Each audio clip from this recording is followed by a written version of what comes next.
Good morning student. आज हम लोग चर्चा करेंगे BA part first paper second और उसके सिलेबस। देखिए, बीए पार्ट फर्स्ट का जो पेपर सेकेंड है वह प्रतिनिधि भारतीय राजनीतिक विचार, representative Indian political think.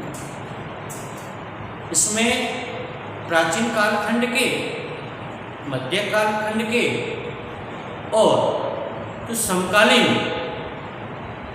Bharat है उसके जितने भी जो दार्शनिक हैं, चिंतक हैं, उनके बारे में हम विचार विमर्श करें।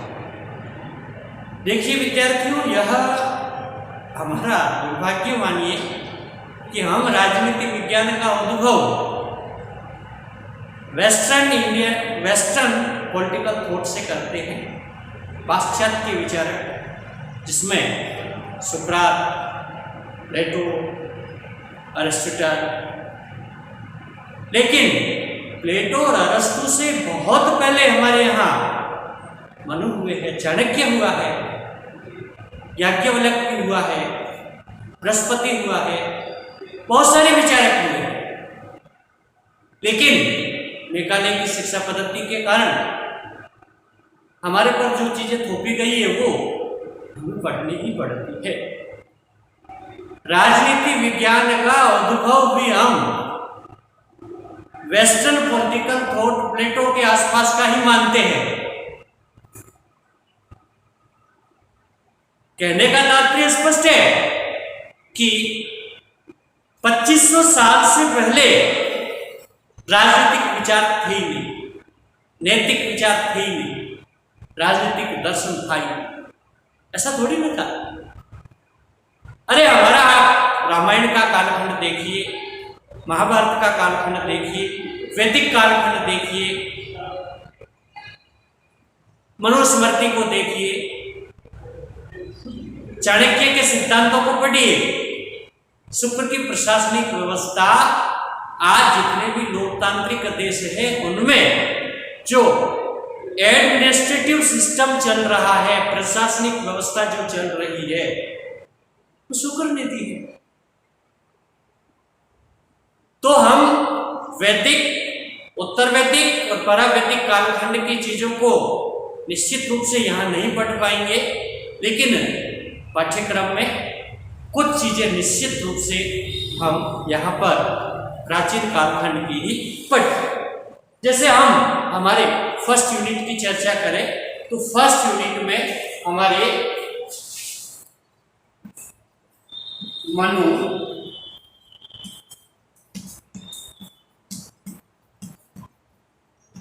कौटिल्य और शुक्र, इनके बारे में भी विचन मिलता है। ये विचारक निश्चित रूप से यूनानी विचारकों से बहुत पहले हुए,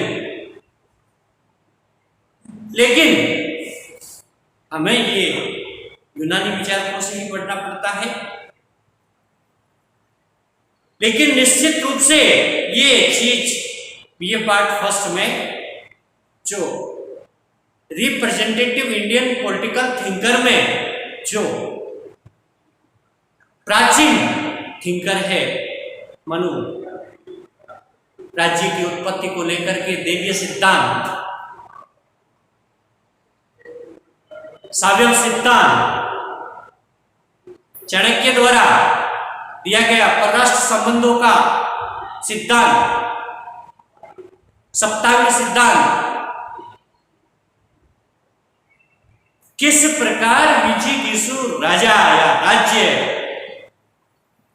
अपने मित्र देशों की संख्या बढ़ा सकता है, या अंतरराष्ट्रीय संबंध जिसको कहते हैं, परराष्ट्र संबंध कहते हैं, वो किस प्रकार अच्छे हो सकते हैं। विजिगीषु राजा किस प्रकार अपने मित्र देशों की संख्या को बढ़ाते हुए जगत गुरु विश्व किस प्रकार बना था, विश्व गुरु भारत किस प्रकार बना था, जगत गुरु भारत किस प्रकार बना था।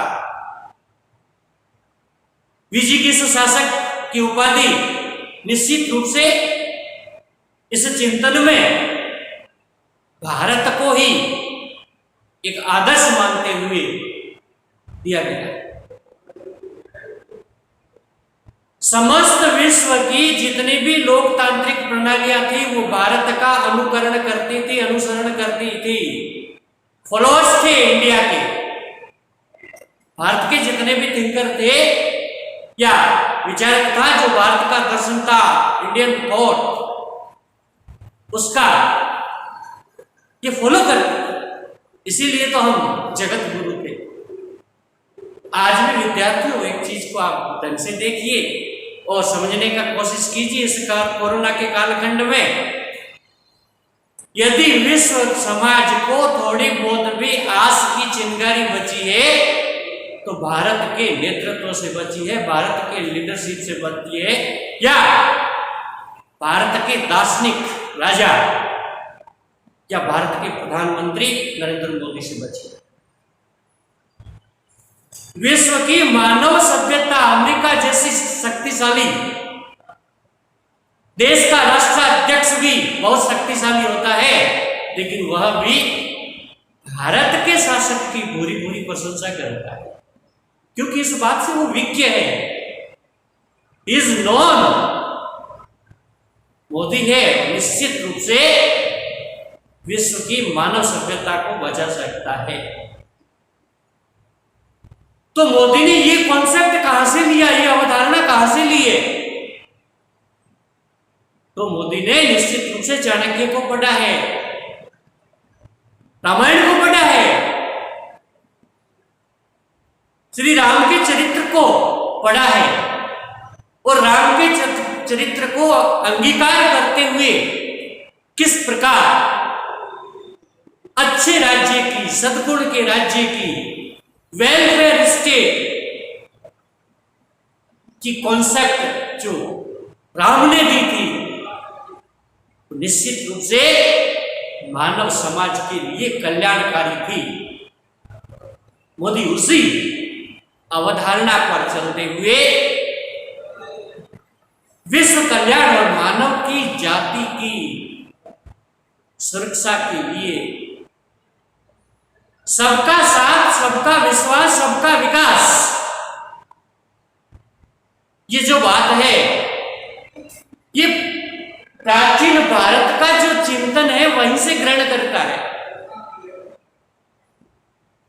तो विद्यार्थियों, हमारे पाठ्यक्रम में इन चीजों को रखा गया है।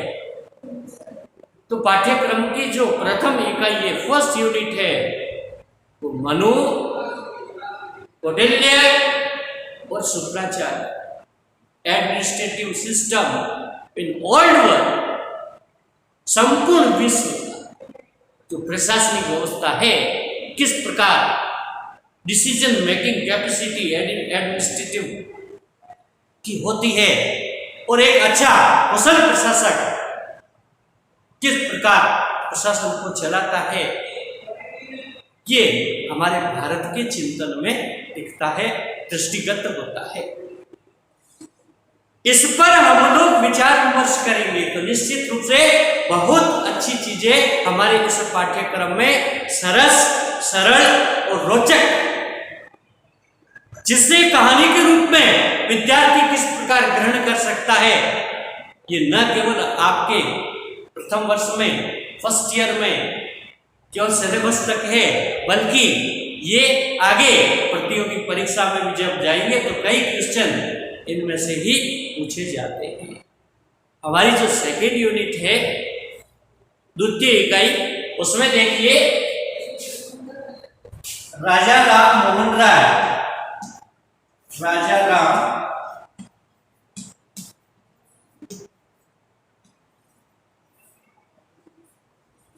मोहन राय, स्वामी दयानंद,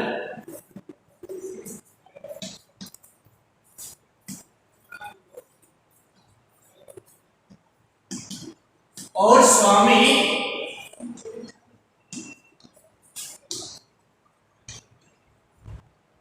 विवेकानंद। देखिए द्वितीय यूनिट में, सेकेंड यूनिट में राजा राम मोहन राय, यानी कि आधुनिक कालखंड के बारे में स्वामी दयानंद, स्वामी विवेकानंद आधुनिक कालखंड में भारत किस प्रकार आध्यात्मिक प्रखर राष्ट्रवाद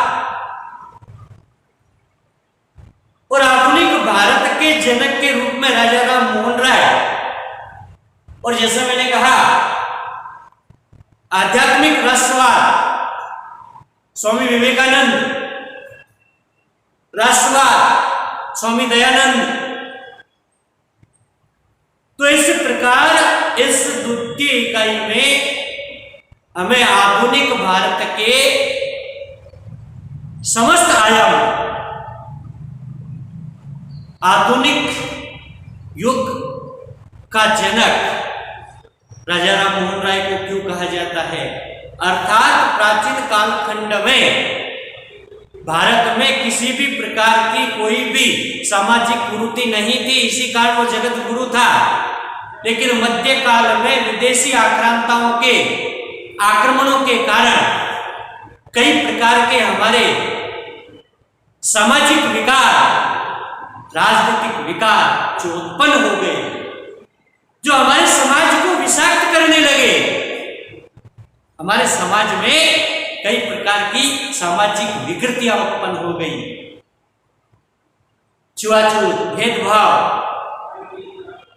जातीयता, वर्ण व्यवस्था। विद्यार्थियों, भारत में कहां थी?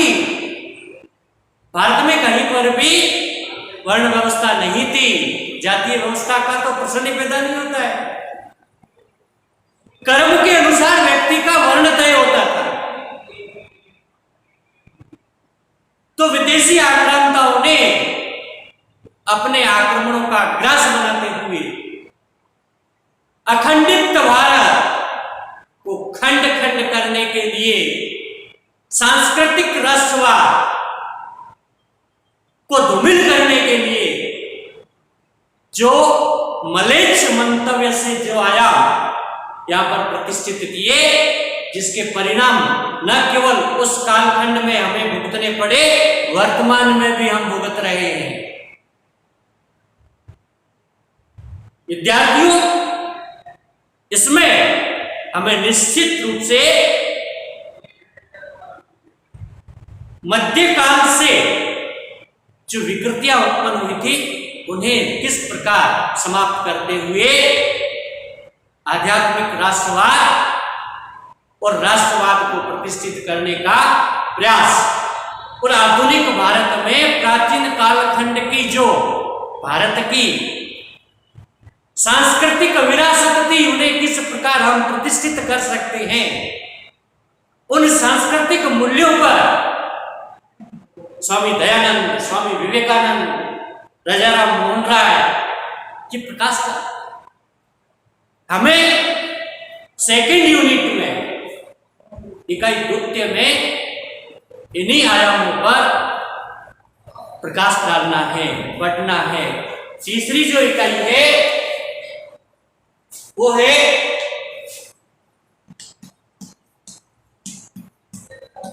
गोपाल कृष्ण गोखले।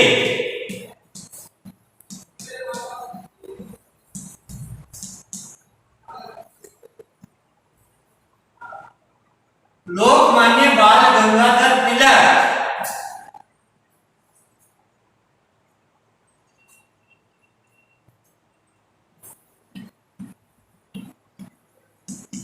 लोकमान्य बाल गंगाधर तिलक,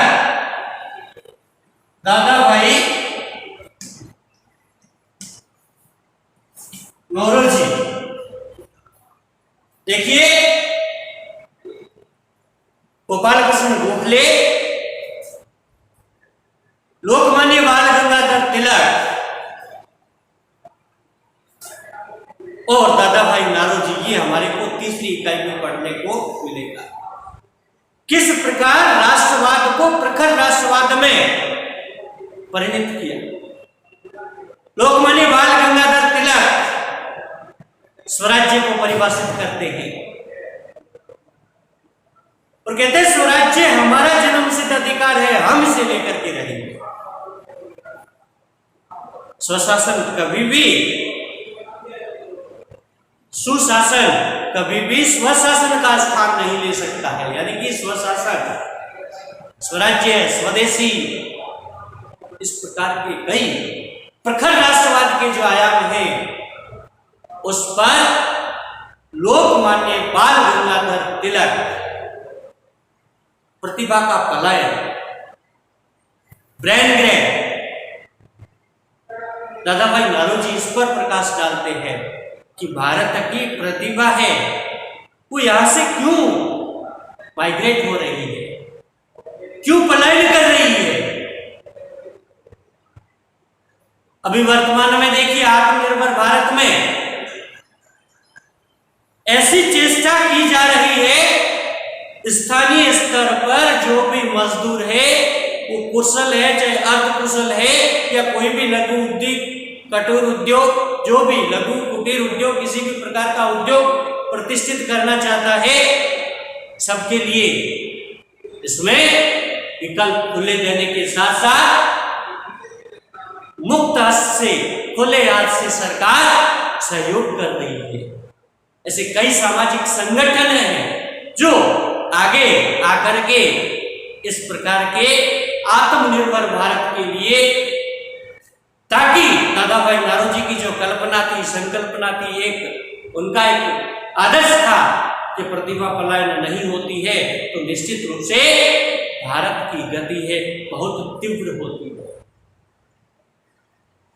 तो तीसरी यूनिट में हमारे को इन आयामों पर प्रकाश डालते हुए तह तक जाकर के अध्ययन करना है। हमारी जो चौथी इकाई है, चतुर्थ यूनिट है, उसमें मोहनदास करमचंद गांधी, मोहनदास करमचंद गांधी, पंडित जवाहरलाल नेहरू,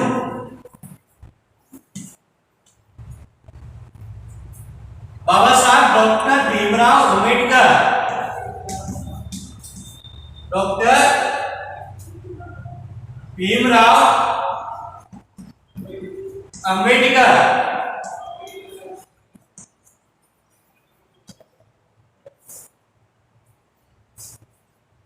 विद्यार्थियों, राष्ट्रपिता महात्मा गांधी, मोहनदास करमचंद गांधी, हर उत्तम कर्म में मोहन।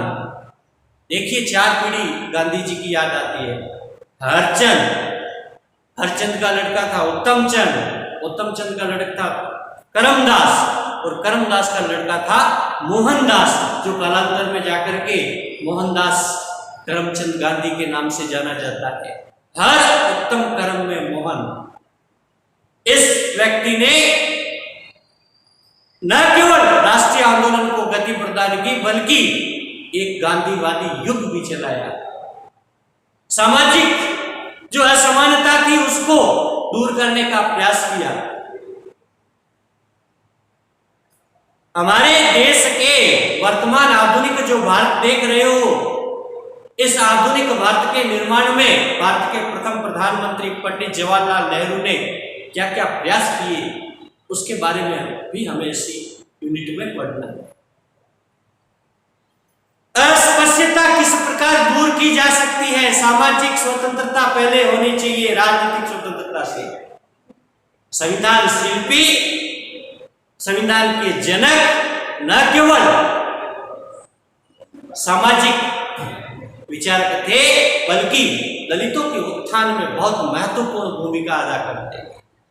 आज हम जो ये आयाम देख रहे हैं, ये सारे ही बाबा साहब भीमराव अंबेडकर के चिंतन का, सोच का परिणाम है।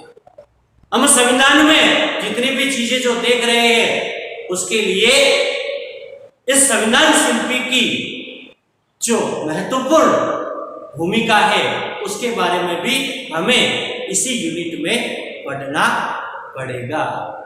उसके बाद में चौथी और अंतिम जो यूनिट है, 5वीं यूनिट, वो है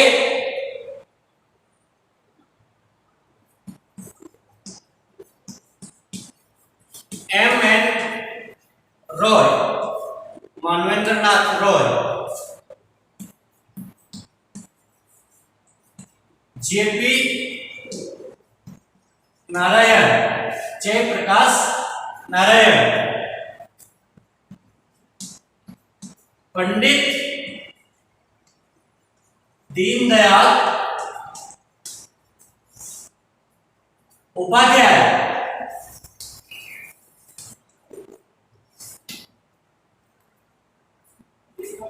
भारत में किस प्रकार का साम्यवाद सफल हो सकता है, इसके बारे में नव मानववाद का विचार है, वो मानवेंद्र नाथ रॉय इस 5 यूनिट में देते हैं। इसके अलावा समग्र क्रांति, टोटल रिवॉल्यूशन, प्रत्येक क्षेत्र में सामाजिक, आर्थिक, राजनीतिक, भौतिक, सांस्कृतिक प्रत्येक क्षेत्र में क्रांति होनी चाहिए। समग्र क्रांति, टोटल रिवॉल्यूशन, समग्र क्रांति नारा हमारा है, भावी इतिहास हमारा है। श्रीमती इंदिरा गांधी के उस काले अध्याय को समाप्त करने के लिए जो आपातकाल का कलंक भारत के इस लोकतंत्र पे श्रीमती इंदिरा गांधी ने जो लगाया था, उसको धूमिल करने के लिए जयप्रकाश नारायण जो अपने राजनीतिक विचार देते हैं, उनका भी अध्ययन हमें इसी पाठ्यक्रम में करना है। अंतिम जो है पंडित दीनदयाल उपाध्याय, एकात्म मानववाद, यानी कि मनुष्य के प्रत्येक अंग से ही परिपूर्ण मनुष्य बनता है। इसी प्रकार हमारे समाज के प्रत्येक वर्ग का, समाज के प्रत्येक आयाम का समग्र है जो विकास होना चाहिए। एकात्म मानववाद के अंतर्गत वह किस प्रकार प्राचीन कालखंड की हमारी सांस्कृतिक विरासत, यानी कि जो प्राचीन कालखंड के जो सांस्कृतिक मूल्य हैं, उनको किस प्रकार पुनः प्रतिष्ठित कर सकते हैं। समग्र विकास, यानी कि संपूर्ण विकास किस प्रकार हो। तथा कथित जो हमारा पिछड़ा बंधु है, वो बंधु राष्ट्र की विकास की मुख्य धारा में किस प्रकार खड़ा हो। अंत्योदय, इस प्रकार का चिंतन पंडित दीनदयाल उपाध्याय का है, वो भी हमारे को इसी पाठ्यक्रम में पढ़ना पड़ेगा। तो विद्यार्थियों, हमारे इस पाठ्यक्रम में 5 इकाई है। 5 इकाइयों में हमने थोड़ा थोड़ा क्या दिया हुआ है उसके बारे में आज अध्ययन किया है। नेक्स्ट जब भी कालांश रहेगा उसमें हम इसको विस्तृत रूप से किसी भी एक टॉपिक का हम अध्ययन करेंगे।